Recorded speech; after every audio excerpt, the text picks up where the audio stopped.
सभी मित्रों को नमस्कार। आज के इस वीडियो में हम बात करेंगे कि राजस्थान जो सीईटी एग्ज़ाम है, समान पात्रता परीक्षा, उसका स्कोर कार्ड है वो जारी हो चुका है। अब विद्यार्थियों को ये नहीं पता कि इस स्कोर कार्ड का मैं करूँ क्या, मैं मतलब फेल हूँ कि पास हूँ, मैं कौन सी एग्ज़ाम दे पाऊँगा, कौन सी एग्ज़ाम नहीं दे पाऊँगा, मतलब करना क्या है। जिनका स्कोर 200 से प्लस है उनको तो थोड़ा क्लियर है कि भाई मेरे को ज़्यादा भी नहीं तो जूनियर अकाउंटेंट तो मिल ही जाएगी, ठीक है। और जो विद्यार्थी जिनके अंक कम है 60% से या 50% के आसपास है, उन विद्यार्थियों को कुछ समझ में नहीं आ रहा कि वो करे तो करे क्या। 50 से 60 के बीच में जो भी विद्यार्थी है उनको मतलब वो असमंजस की स्थिति में है कि उनका मतलब क्या होगा, क्या वो जूनियर अकाउंटेंट की तैयारी करे, अगर तैयारी करे तो उनका मतलब जूनियर अकाउंटेंट में कॉल नहीं हुआ तो वो क्या करेंगे, उनकी तैयारी व्यर्थ हो जाएगी। तो इन सब सवालों का जवाब हम इस वीडियो में है वो देखेंगे। कुछ पिछले सालों में जो एग्ज़ाम हुई है उनके आधार पर हम ये सारी चीज़ें हैं वो क्लियर करेंगे, ठीक है। सबसे पहले हम बात करते हैं वीडियो एग्ज़ाम की, ठीक है। वीडियो एग्ज़ाम में जो गवर्नमेंट ने 15 गुना का प्रावधान रखा था, तो फिर बाद में जो वीडियो एग्ज़ाम की मुख्य एग्ज़ाम हुई थी उसमें इन लोगों ने क्या किया कि 50% से जो भी ऊपर है विद्यार्थी उन सभी को मेन एग्ज़ाम देने का मौका दिया, ठीक है। अगर सीईटी में ऐसा होता है तो लगभग जो विद्यार्थी पढ़ने वाले हैं, जो मतलब योग्य विद्यार्थी है, उनको सभी को मौका मिल जाएगा, ठीक है। लेकिन अभी जो कुछ दिन पहले उपेन का एक बयान आया था कि बोर्ड है 50% पर बिल्कुल नहीं मान रहा, तो ये मतलब उन विद्यार्थियों के लिए काफ़ी मतलब उन विद्यार्थियों के लिए दिक्कत है कि 50% से 60% के बीच में है, उनके लिए बहुत सारी जो वैकेंसी है, ये चुनावी साल है, इसमें खूब वैकेंसी आएगी, तो ये सारी वैकेंसियाँ उनके हाथ से बिना कुछ करे बिना ही निकल जाएगी, उनको पर्याप्त मौका नहीं मिलेगा। तो उन विद्यार्थियों को भी इस चीज़ का मौका मिलना चाहिए, क्योंकि अभी जो इसके बाद में जैसे ही चुनाव हो जाएंगे फिर आगामी 3 साल में कोई वैकेंसी नहीं आएगी, तो ये 4 साल इन विद्यार्थियों के लिए काफ़ी कष्टदायी होंगे। तो इसके लिए देखो सीधी सी बात यह है कि अगर आप कोई बड़ा आंदोलन करे विद्यार्थी, सारे विद्यार्थी मिलके, तो हो सकता है कि ये क्राइटेरिया 50% के आसपास रखा जाए, ठीक है। अन्यथा आप ये मान के चलो कि 15 गुना का प्रावधान है वही लागू रहेगा, ठीक है। अब हम अगर मान लो कि 15 गुना का प्रावधान ही रहता है, कोई मतलब गवर्नमेंट अगर कोई इस पर छूट नहीं देती है तो 15 गुना का प्रावधान रहता है, तो कितने प्रतिशत वाले विद्यार्थी हैं वो शामिल हो सकते हैं उसमें हम देखेंगे, ठीक है। जैसे हमने वीडियो एग्ज़ाम का देखा कि वीडियो एग्ज़ाम में इन लोगों ने 50% का क्राइटेरिया रखा, तो उसमें कितने विद्यार्थी आए थे मेन एग्ज़ाम के लिए, तो 50% वीडियो एग्ज़ाम में थे, तो वहाँ 1,75,000 विद्यार्थी हैं, उन्होंने मेन एग्ज़ाम दिया था, ठीक है। 1,75,000 विद्यार्थी। तो अब अगर मेरे हिसाब से जो वीडियो का पेपर था और सीईटी का पेपर था लगभग समकक्ष है, इसके लगभग समांतर है, पेपर का लेवल लगभग समान है। इसमें अगर मैं 50% की बात करूँ तो लगभग इतने विद्यार्थी सीईटी में हैं वो लगभग आ सकते हैं, तो 1,75,000 विद्यार्थी हैं। अगर सीईटी का जो क्राइटेरिया 50% रख दिया जाए तो 1,75,000 या फिर 2 लाख के आसपास विद्यार्थी है वो सीईटी में लगभग हर एग्ज़ाम दे पाएगा, ठीक है। एक बात तो ये हुई। अगर ये लोग 50% का क्राइटेरिया नहीं रखते हैं तो आप मान के चलो कि जैसे कि वीडियो एग्ज़ाम में क्या हुआ था कि 50% में 1,75,000 विद्यार्थी शामिल हो गए थे, ठीक है। तो अब अगर जैसे मैं बात करूं सीईटी के अंदर कौन कौन सी वैकेंसियां हैं, उन इस वैकेंसी में इसमें सबसे बड़ी जो वैकेंसी है वो जूनियर अकाउंटेंट की है, जिसमें 4,911 पोस्ट है, ठीक है। अब इसमें टोटल अगर मैं इनको 15 से गुणा करूँ तो ये आते हैं 73,665, ठीक है। तो 73,665 के लिए अगर कट ऑफ बनाएं तो वो कट ऑफ कितनी हो सकती है, तो इसके संदर्भ में हम देखते हैं कि अगर 50% वीडियो की है उसके लिए 1,75,000 विद्यार्थी शामिल हुए हैं, ठीक है।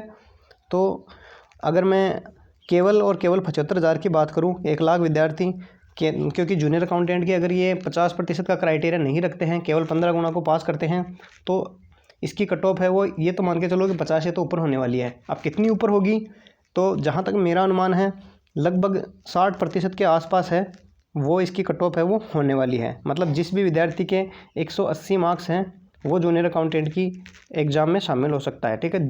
बाकी जो कोचिंग वाले बोल रहे हैं कि 150 से ऊपर है वो जूनियर अकाउंटेंट की तैयारी कर सकता है, तो ये तो अंधेरे में रखने की बात है, ऐसा नहीं होगा। क्योंकि 50% में 1,75,000 विद्यार्थी आए थे, तो 150 के आसपास वाला तो संभावना मुश्किल है कि वो जूनियर अकाउंटेंट की एग्ज़ाम है वो दे सके, ठीक है। तो 180 से प्लस जो भी विद्यार्थी है उनके लिए ये क्लियर है कि वो तो जूनियर अकाउंटेंट की प्रिपरेशन है वो जारी रख सकता है, उनके लिए ये क्लियर है आराम से, मतलब कोई रोक टोक नहीं है। 180 से ऊपर वाले विद्यार्थी तो आराम से जूनियर अकाउंटेंट की है वो तैयारी करें।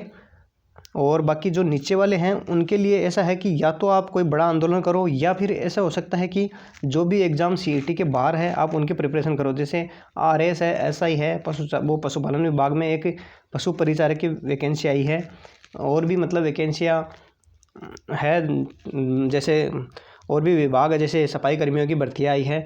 इस तरीके से आप या तो उन एग्ज़ाम की तैयारी करो, या फिर आप कोई सरकार से मतलब कुछ लोग इकट्ठे होके ओबीसी वगैरह जो भी तमाम कैटेगरी है, तमाम कैटेगरी वाले लोग, इसके लिए एक बड़ा आंदोलन करो ताकि सबको मौका मिल सके, ठीक है। अब इसमें एक पहलू और है, एक पहलू ये है कि जो विद्यार्थी अगर इसमें नहीं आ पाया तो ये मान के चलो ये सारी भर्तियाँ है वो किसी में भी नहीं आ पाएगा, क्योंकि सबकी कट ऑफ अलग अलग जाएगी और सबसे कम कट ऑफ है वो इसी की जाएगी, ठीक है। अगर इसमें नहीं आ पाया तो वो किसी में नहीं आ पाएगा। जो भी टॉप के विद्यार्थी हैं वो जो जिसमें जितनी कम पोस्ट होगी उसमें उतनी ही कट ऑफ हाई जाएगी। तो अगर जो भी विद्यार्थी है वो जूनियर अकाउंटेंट में अगर नहीं आ पाया तो वो किसी में भी नहीं आ पाएगा, ठीक है। तो आप ये मान के चलो कि आप अगर 180 प्लस वाला विद्यार्थी है तो वो जूनियर अकाउंटेंट की प्रिपरेशन तो कर ही सकता है, ठीक है। अब हम बात करते हैं कि इसमें एक दूसरी चीज़ और वर्क करती है, वो ये है कि अगर हम पढ़ने वाले विद्यार्थियों के नज़रिए से देखें तो उनके लिए ये एक गोल्डन चांस हो सकता है, क्योंकि आपको पता है कि जो विद्यार्थी 40% या 50% अंक लाता है उसको ये भी पता है कि मेरा फाइनल सिलेक्शन नहीं हो पाएगा। सिलेक्शन हमेशा टॉप वालों का ही होता है, ठीक है। तो इसमें क्या होता है, जैसे ज़्यादातर पढ़ने वाले विद्यार्थी हैं वो शामिल हो जाते हैं, और पेपर है जो पेपर लीक होने की संभावना है वो कम हो जाती है, क्योंकि जो भी विद्यार्थी पढ़ के इतनी मेहनत करके आया है वो पढ़ने में ही विश्वास रखता है। हालांकि इसमें भी पेपर खरीदने वाले मिल जाएंगे, लेकिन अगर जो 40% का क्राइटेरिया रहता है तो उसमें क्या होता है कि जो विद्यार्थी होता है 40% तो वो किसी तरीके से ले आता है, ठीक है। अब उसके पास उसको पता है कि मेरा फाइनल सिलेक्शन नहीं होगा, तो पेपर मतलब लीक होने की संभावना अगर 40% या 50% का क्राइटेरिया रखे तो उसमें पेपर लीक होने की संभावना ज़्यादा है। तो अगर एक चीज़ ये भी है कि पढ़ने वाले विद्यार्थी हैं, तमाम पढ़ने वाले विद्यार्थी हैं, उनके लिए गोल्डन चांस है, क्योंकि अब जो भर्तियाँ होगी उसमें मतलब पेपर जो है वो ज़्यादा पारदर्शिता से होंगे। बेईमानी की संभावना इसमें कम है, ना के बराबर तो नहीं है, लेकिन बेईमानी की संभावना कम है। तो जो भी विद्यार्थी है अब अगर ये 50% का क्राइटेरिया नहीं रखते हैं और 15 गुना का प्रावधान रखते हैं, तो जो भी टॉप के विद्यार्थी हैं उनके लिए ये अच्छा मौका है। तो जिनके भी 200 से प्लस ऊपर अंक है वो तो आज से ही प्रिपरेशन में लग जाए, और अच्छे से प्रिपरेशन करेंगे तो बड़ी आसानी से उनका सिलेक्शन है वो हो जाएगा, ठीक है।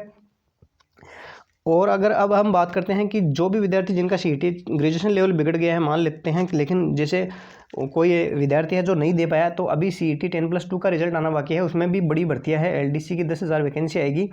तो कुछ विद्यार्थी है जो ग्रेजुएशन लेवल से चूक गए हैं तो वो सीईटी 10+2 की भी प्रिपरेशन है वो कर सकते हैं, ठीक है। इसके अलावा हम बात करें जो विद्यार्थी है अब जूनियर अकाउंटेंट वगैरह है, इनकी प्रिपरेशन अगर वो कर ले और उनका जैसे मान लो कि फाइनल्स मतलब जैसे ही कट ऑफ आए तो कट ऑफ में उनका सिलेक्शन ना हो, तो वो क्या करें। तो ऐसे है, देखो जूनियर अकाउंटेंट में 2 पेपर है। एक पेपर है जो मतलब जो लगभग सीईटी का है, जिसमें जनरल साइंस, हिंदी, इंग्लिश वगैरह, राजस्थान जीके वगैरह ये है। तो आप पहले जब तक इसकी जो कट ऑफ जारी नहीं हो जाती तब तक आप पेपर फर्स्ट की तैयारी करें, ठीक है, क्योंकि वो चीज़ आपकी बेकार नहीं होगी। आप उसमें एक बार लगभग महारत हासिल कर लें।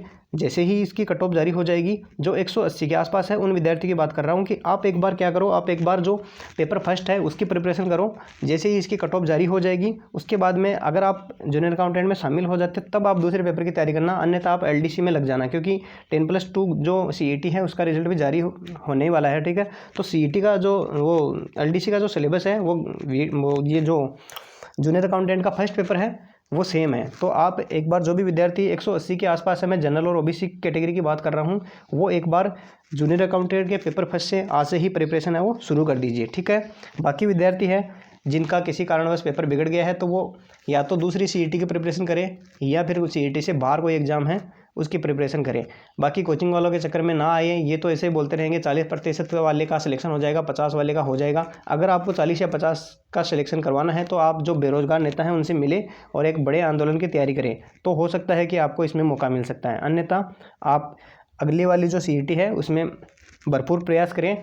अब सिलेक्शन का यही एक अवसर है कि आप सीईटी में अच्छा प्रयास करें तो ही आपको आगे मौका मिल पाएगा, ठीक है। तो सीईटी को हल्के में ना ले, इसको आगे जो सीईटी होने वाली है उसको बढ़िया तरीके से प्रिपरेशन करके उसमें अच्छे अंक प्राप्त करने की कोशिश करें, ठीक है।